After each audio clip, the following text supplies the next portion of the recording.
Welcome to Infinite Love Technologies episode 2. Today we're going to talk about Memphis, Tennessee and why it's going to be the next Egypt in the golden age. So I'm not trying to clickbait anybody, but in my opinion, Memphis, Tennessee is in a stage of rebranding. But in reality, for me at least, it's in a stage of everyone going to see it in the eyes that I see it in.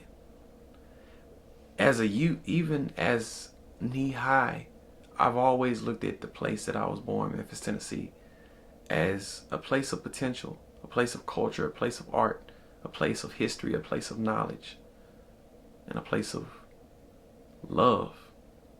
Not just a place of crime, not just a place of poverty, not just a place of drugs,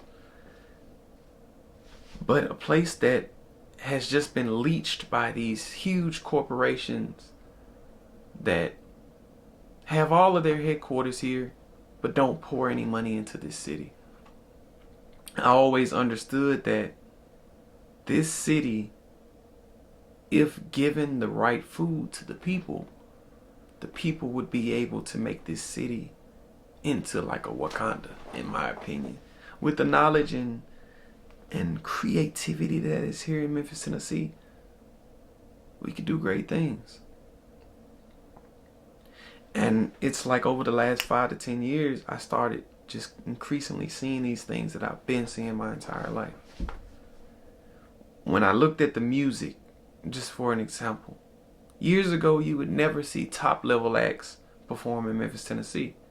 They'd either perform in South Haven or somewhere in Arkansas or Nashville or Atlanta, and that would be the closest way to proximity to seeing bigger stars perform, whether it be music, comedy, anything. You wouldn't see these major things unless they were in those places, never in Memphis. Over the last 5 to 6 years, that has changed. They come here. They look to come here. They even do intimate shows here. And looking even to Memphis, Tennessee, popping out artists from Glorillaz to Duke Deuces to Hit Kid, all of these different people who are coming constantly out of the city of Memphis. That's a sign, in my opinion, of the beacon in Memphis being lifted up. And when I'll get into that in a minute. I'll get into it right now. When I say the beacon of Memphis being lifted, I believe, in my opinion, that they have these beacons in the world, specifically, I'll just keep it to the United States, that they allow to go up and people to flood there like moths to a flame. Because people are always searching externally for the place to be to reach their dreams. And I feel like this country thrives on that American dream. For most people growing up, if you were in entertainment or anything, even in tech, you looked at California, Hollywood, as the place you needed to go. And that, for decades, has been the beacon for the pinnacle of getting to your dreams. And recently, in recent years, we saw that become Houston and Dallas. And everybody floods there for the dream. And then it became Dallas and parts of Florida, and that became the place to flock to for your dream. Well, Memphis is going to become that now. With insight that I have of knowing that there are certain production companies coming here to Memphis, that there are all different types of things of entertainment coming to Memphis, Tennessee. The biggest thing of all is Elon Musk last year coming XAI, bringing the world's biggest supercomputer here in Memphis, Tennessee, saying that the next God will be built in Memphis. But I take that metaphorically to mean that the mind that will shape this consciousness of the planet will be born in Memphis. Screw what Elon is doing as far as what he's trying to do with AI consciousness. Just look at the ability that, because while he's coming here, well, he's already here. He's bringing NVIDIA, one of the world's biggest companies in tech and just one of the biggest companies in the world, is also stationing here in Memphis soon. Dell, another powerhouse in the tech, and a bunch of other companies that will come. Memphis will rapidly over the next 5 to 6 years, it's going to become one of the biggest, if not the biggest, tech mecca in the world. And that leads to my next point. As growing up, I always, because my father works as a truck driver in the environmental waste space specifically. And what you come to realize living in Memphis, Tennessee, you learn that Memphis, Tennessee is the tech mecca. I'm not tech mecca, but it's becoming that. Is the transportation mecca of the world. I guess you could say of the world, but I meant of the country. Everything flows by railroad, roads, and highways, planes. All of that comes through, and even boatways comes through Memphis, Tennessee, and then goes back out. And I always, as a child, learned these things, thought that meant it had to be something here in the land, whether they knew it or not, that would make this be the mecca for the entire country. A transportation mecca. So what better way for Elon to station here in the Memphis of Tennessee and have all these things, metaphorically speaking, of the Memphis in Egypt? Well, I believe that means that there's a possibility that if the black people here, African American, whatever you subscribe to here in Memphis, Tennessee, were to catch on, because this is the thing, we know that black males are dealing with the literacy rate, but don't let that deter you. You can always learn and grow. And this is the thing, we also have a beautiful thing happening where black women are going and receiving the most education. Well, think about a few generations back where your great-grandfather, great-great-grandfather, they were agriculturalists and tradesmen, and they may have had a 2nd or 3rd grade education, but they were masters of these different things and allowed their women who had these educations and knowledge of different expertise, business expertise, to come together and build these foundations. So if you go, and that's why I'm pushing and promoting, this is a time where black men should be learning trades, black women too, learn trades, learn anything about tech, because all of tech is integrated into everything. Every doesn't matter what your field of expertise is, no matter what your trade is, tech, learning anything in tech is going to help your business excel. And we allow these people to go off in college in our communities, but with these tradesmen, we can set up these foundations, and they come back, and we have the resources to where if they're going to get that medical degree, that lawyer degree, we can have, with our trades money and businesses, we collectively come together and build that black hospital, build that black law firm, all of these different things, so they can come in and immediately have that like other communities do. With tech coming here, this is an opportunity for black males, black females, brown people that live here.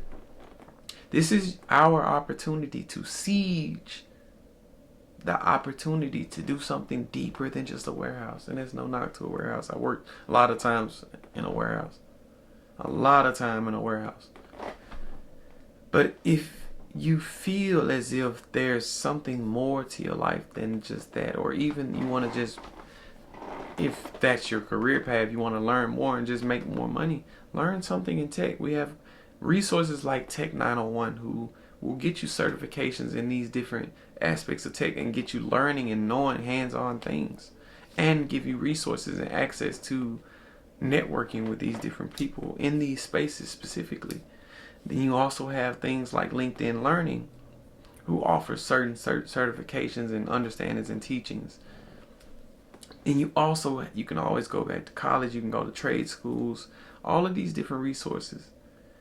And this is going to become a crucial time. See, my belief is we can thrive no matter the president. Because in reality, the government officials shouldn't determine how our community thrives or doesn't thrive. Why? Because I'm pretty sure our ancestors who were enslaved or sharecroppers, didn't matter who the president was, that would have changed that dynamic of how they were building and working in their environment. It's up to us to seize this moment, learn what we can, and be a big player at the chessboard and not be a pawn.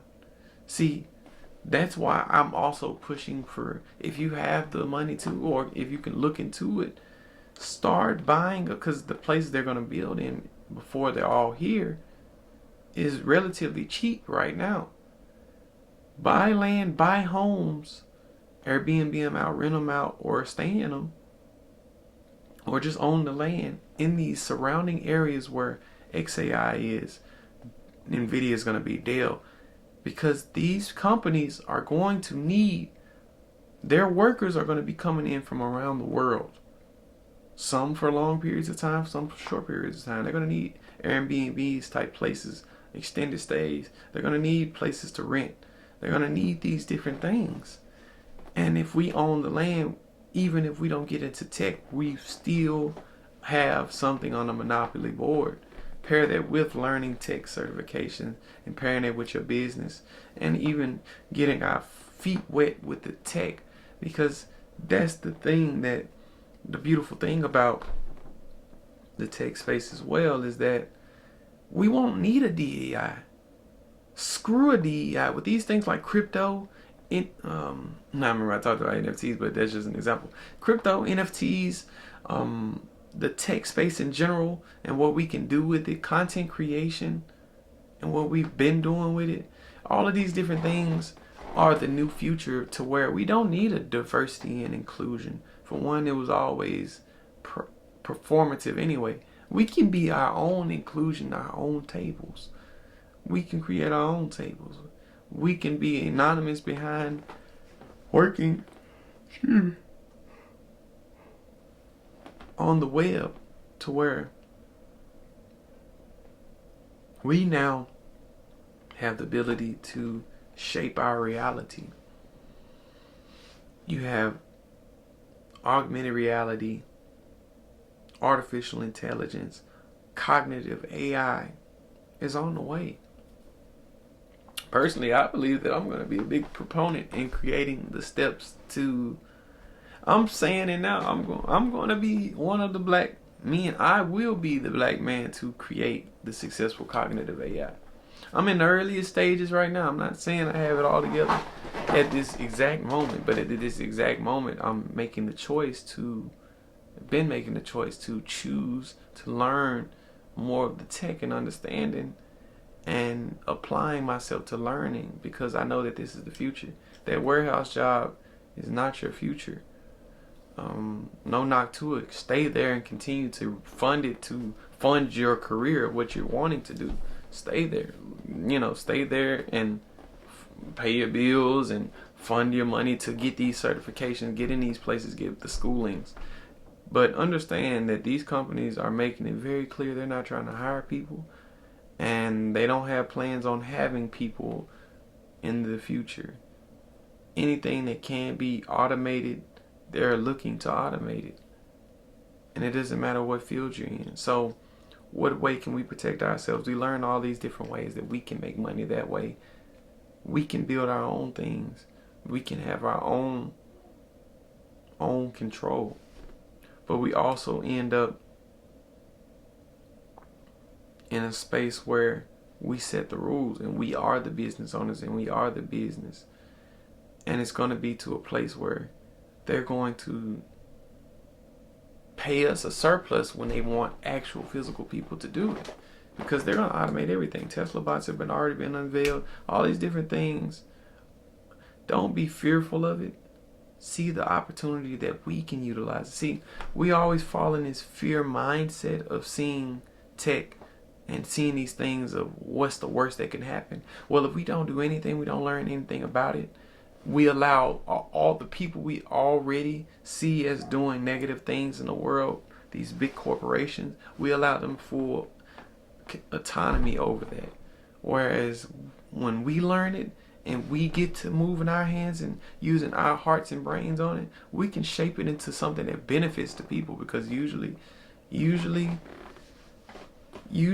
well, not usually, we can't complain about anybody else doing anything with these different things if we're not going to get the knowledge, practice, and build for ourselves.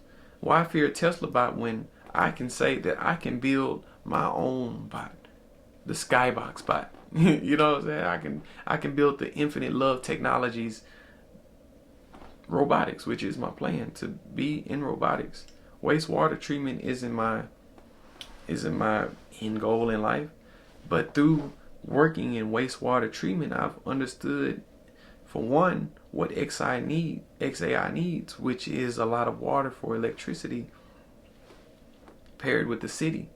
The city is helping them to grow XAI as the world's biggest supercomputer into something that's even greater. So it's like you pick up and learn what you need to learn and move forward. I'm, for one, believe that pray to whatever you believe in,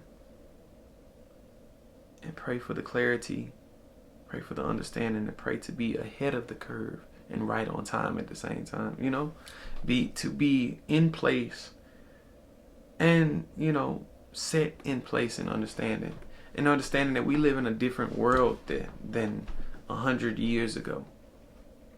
We live in a world where you don't need to go anywhere outside of where your feet are. Understanding that you are the abundance regardless of where your feet lie. That the promised land is wherever your feet demands it to be.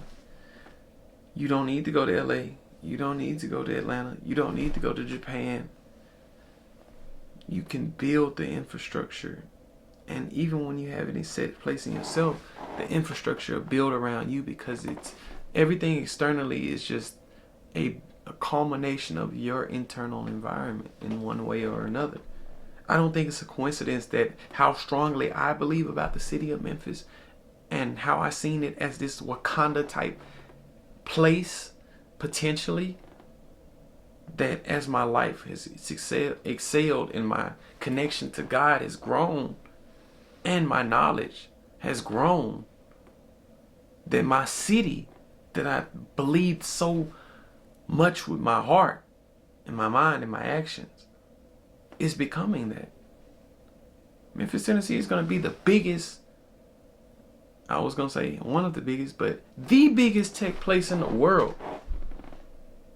And I, for one, know I'm going to be one of the people that's going to be in them history books as one of the leading pivotal moments for my people. But just not black people, but working class people, white collar people, people that are outside of the 1%. And bringing balance to the world, help bringing balance to the world. Bringing resources to the world, bringing this understanding and knowledge so that we can make a more efficient world for everybody to live in a comfortable space. Because we all deserve it. Abundance is our birthright. It's everywhere. It's just the 1% that tells us that we have to live this way, that's just the way of the world, when in reality that's the way of their thought, someone's thought. We shift our thoughts, we apply ourselves with the knowledge and put the work in, we can shift the world. And we're with this tech world, it's not going to go anywhere away. It's either we're going to get our hand, and it's not going to be one of two ways. We're going to get our hands on this information. We're going to get our hands with these tools, and we're going to build the world into a more efficient and equitable place. It's not a coincidence that the first forest bias, black community, built by black people, for black people, was Orange Mound, Memphis, Tennessee. And that Elon came to Memphis saying that he would build the next God in Memphis, Tennessee. use that metaphorically to mean that we have the ability in Memphis, Tennessee to rebirth ourselves and bring ourselves into a place of power through God to bring equity to the world. And with that, that concludes episode 2 of the Infinite Love Technologies. Higher learning.